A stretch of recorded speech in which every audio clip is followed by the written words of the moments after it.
Allah tidak mengutus utusan dari masa ke masa, dari Sayyidina Adam alaihissalam hingga Sayyidina Muhammad sallallahu alaihi wasallam sebagai pungkasan para nabi, tidak mengutus para utusan kecuali utusan tersebut wajib dan wajib dipatuhi oleh umat, tidak bisa ditawar. Illa liyuta'a, kecuali untuk dipatuhi. Dan patuhnya kita kepada Nabi Muhammad sallallahu alaihi wasallam ini ada sebab, yaitu biiznillah, karena Allah izinkan kita. Termasuk kemuliaan, sanjungan yang kita berikan kepada Nabi Muhammad. Karena apa? Kita diizinkan. Maka kita tidak boleh menyanjung apapun dari makhluk Allah kecuali yang telah Allah izinkan. Dan kita tidak boleh patuh kepada siapapun kecuali yang telah Allah izinkan. Dan kepatuhan kita kepada Nabi adalah karena izin Allah, bahkan perintah Allah. Perintah itu melampaui daripada izin. Sanjungan kita kepada Nabi Muhammad pun adalah sesuatu yang telah diizinkan, dan Allah pun mengajari untuk menyanjung Rasulullah. Sehingga sangat salah besar sebagian hamba-hamba Allah yang tidak faham tentang kebesaran Nabi. Di hadapan Allah begitu gampangnya mencaci sebagian kaum muslimin yang punya kegemaran untuk menyanjung Nabi Muhammad sallallahu alaihi wasallam. Sesaat mengatakan itu kultus, sesaat mengatakan itu syirik dan sebagainya. Yang itu karena mereka memang tidak mengerti keagungan Nabi. Sehingga di saat ada orang mengagungkan Nabi, seolah-olah mengangkat Nabi di atas martabat yang sesungguhnya. Nabi sangat agung, dan menyanjung Nabi Muhammad adalah perintah Allah Subhanahu wa taala. Dan Allah yang mengangkat Rasulullah, wa innaka la'ala khuluqin 'adzim. Wahai Muhammad, engkau sungguh mempunyai akhlak yang sangat agung, berada pada puncak keagungan akhlak. Warfa'na laka dzikrak. Dan aku telah mengangkat penyebutan namamu wahai Muhammad di lisan orang-orang hebat, di lisan orang-orang besar, di kalangan makhluk-makhluk mulia, para malaikat. Innallaha wa malaikatahu yusalluna 'alan nabi. Para malaikat pun bersalawat kepada Rasulullah, disebut nama Nabi. Ini pendidikan dari Allah untuk mengagungkan Nabi, membesarkan Nabi, memuliakan Nabi. Akan tapi sebagian hamba yang tidak mengerti agungnya Nabi, maka di saat ada orang mengagungkan Nabi, dia kaget. Karena dia tidak mengerti keagungan Nabi. Yang mengerti keagungan Nabi, dia bagi mereka sangat mudah untuk mendengar sanjungan. Bahkan di saat ada orang menyanjung, dia akan nambah sanjungan di atas sanjungan tersebut. Itulah para bujangga-bujangga yang mereka adalah pecinta-pecinta Nabi SAW, telah menyusun syair-syair indah yang menggugah hati, membangkitkan kerinduan kita kepada Nabi SAW. Dan ketahuilah, semua sanjungan yang mereka berikan tidak akan masuk bab kultus. Biarpun Nabi pernah melarang, letut turuni kama atratin nasara Isa bin Maryam, jangan kau kultuskan aku. Nabi melarang mengkultuskan Nabi Muhammad. Tapi larangan Nabi pun dijelaskan oleh Rasulullah yang tidak diperkenankan mengkultuskan Nabi Muhammad, mengangkat Nabi melebihi daripada pangkat yang sesungguhnya, itu dilarang. Dan dicontohkan oleh Nabi seperti orang Nasrani mengangkat Isa, diangkat sebagai Tuhan. Jadi kau sanjung Nabi Muhammad sebebas-bebasmu, asalkan jangan kau angkat sebagai Tuhan. Semestinya tidak boleh di antara kalian itu yang jauh dari Nabi. Jangan berkata Nabi tidak ada. Nabi kau letakkan di mana selama ini? Nabi dalam cerita otakmu, Nabi dalam gayamu maulidan, Nabi dalam gayamu majlis, Nabi tidak di hatimu. Ini problem dalam dirimu kalau begitu. Nabi hendaknya senantiasa ada di dalam hatimu, yang menghentikanmu dari kemaksiatan, yang membawamu kepada tobat, yang mengajakmu untuk melakukan ketaatan. Nabi ada di hatimu. Jangan bertanya Nabi tidak ada.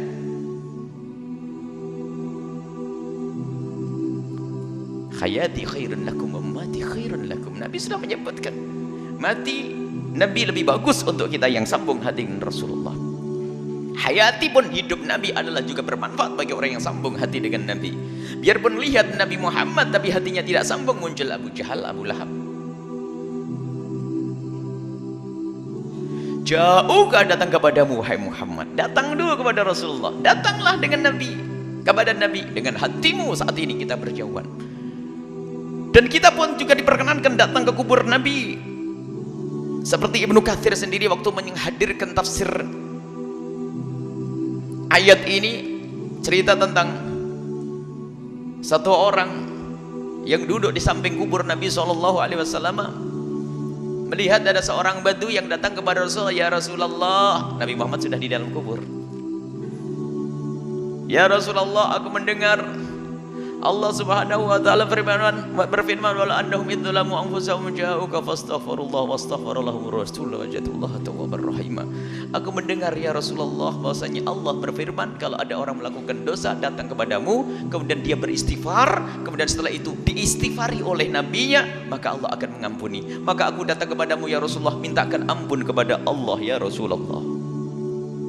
Minta, ini istighatsah. Jangan ada yang mengatakan ini adalah syirik karena kita tidak minta kepada Nabi, tapi kita minta kepada Nabi untuk diistighfarkan. Dan Ibnu Katsir ini menyebut di sini bukan kepleset, sebab disebut diulang-ulang dalam kitab beliau. Di tafsirnya Ibnu Katsir kemudian disebutkan lagi dalam Bidayah. Nihayahnya di tahun ke-17 tentang kisah orang yang minta kepada Nabi SAW. Maka jangan, ini adalah bab khusus masalah istighatsah, ini bukan tawasul. Sebab datang kepada Nabi dan Nabi SAW dikatakan sudah mati, tapi ketahuilah Allah memberikan kehidupan kepada Nabi adalah lain daripada yang lainnya. Yang kita bangun adalah keyakinan di sini. Nah, setelah itu apa?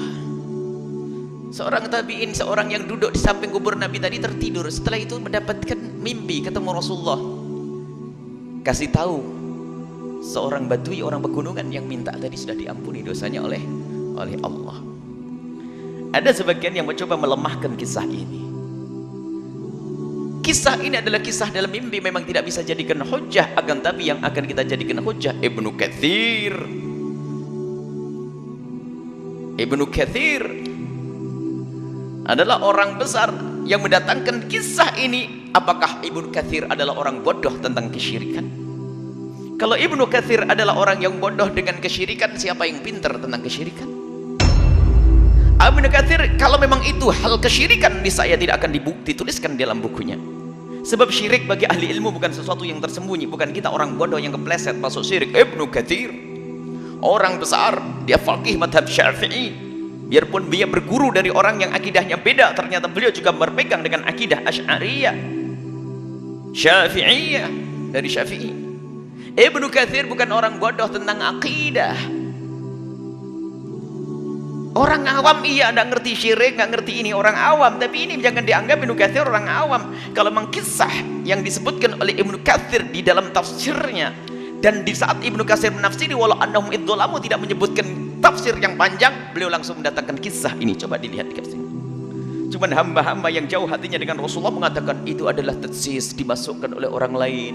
Ini adalah tidak benar dari Ibnu Katsir. Itu kan karangan lidahmu yang memang sudah harus dipotong dari dulu, suka menfitnah para ulama. Bukan masuk bab syirik karena kita tidak minta kepada Nabi pemberian secara langsung, akan tapi menjadi ya Allah minta ya Rasulullah istighfar. Dalam tahun yang ke-17 dalam kitab Bidayah bahkan mengatakan ada minta hujan, ya Rasulullah istasqi li ummatika fa innahum halaku. Dalam riwayat, mintakan hujan kepada Tuhanmu, umatmu telah hancur. Fa yusqaun, kemudian mereka diberi hujan. Dan banyak riwayat. Ini mana istighatsah. Istighatsah menyeru Nabi SAW. Jangan sampai dikit-dikit mengatakan itu syirik. Sebab yang memberi tetap siapa? Allah. Siapa yang membedakan antara hidup dan matinya Rasulullah? Apakah Nabi Muhammad mulia, punya pangkat mulia, punya keagungan di saat hidup, kalau meninggal hilang kemuliaannya? Syirik orang tersebut. Nabi mulia di saat hidup, Nabi mulia setelah meninggal. Nabi punya pangkat waktu hidup, Nabi punya pangkat setelah meninggal. Walau annahum idzalamu ja'uka fastaghfirullah, sambil beristighfar datang kepada Nabi Muhammad, datang ke Rasulullah sambil dia istighfar untuk diri dianya sendiri. Kemudian apa? Nabi Muhammad mengistighfar, Wastaghfara lahum rasul. Wastaghfara lahum rasul, setelah itu akan menemukan Tawwabar Rahim, Allah Maha Pengampun. Jadi syarat tobat yang sesungguhnya untuk mendapatkan pertobatan dari Allah, yang pertama datang kepada Rasulullah. Ini syarat yang pertama. Yang kedua, engkau harus juga minta ampun kepada Allah dengan lidahmu dan hatimu yang penuh kesadaran akan dosa-dosa itu. Setelah itu apa? Setelah itu Nabi Muhammad mendoakan kalian. Nah ini, mendoakan kita.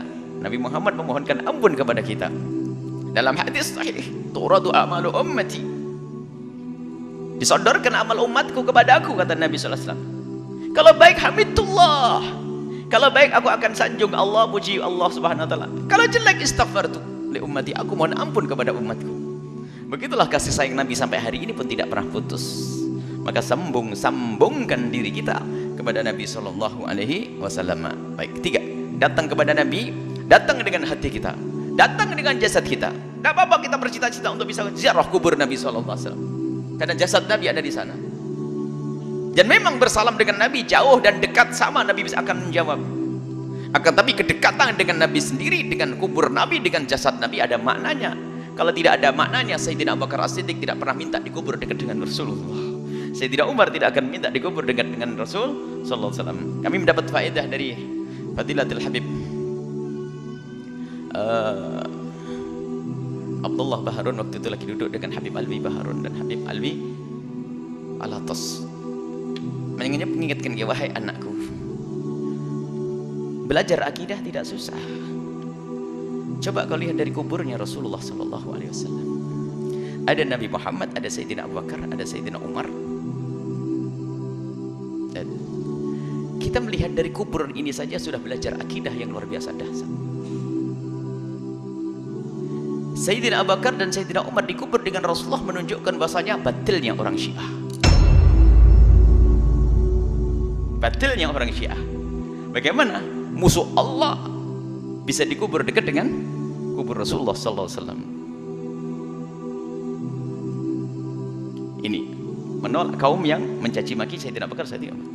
Kemudian permintaan Sayyidina Abu Bakar untuk dikubur dengan Rasulullah dan Sayyidina Umar menunjukkan bahasanya ada makna kedekatan. Ini menolak orang yang anti ziarah kubur Nabi sallallahu alaihi wasallam dan mengatakan dari jauh pun sama dengan kedekatan, dengan ziarah dari dekat. Ini memang betul. Ini coba kalau memang nggak ada gunanya duduk dekat kubur Nabi, ngapain harus Sayyidina Abu Bakar minta untuk dikubur di situ? Dan begitu seterusnya.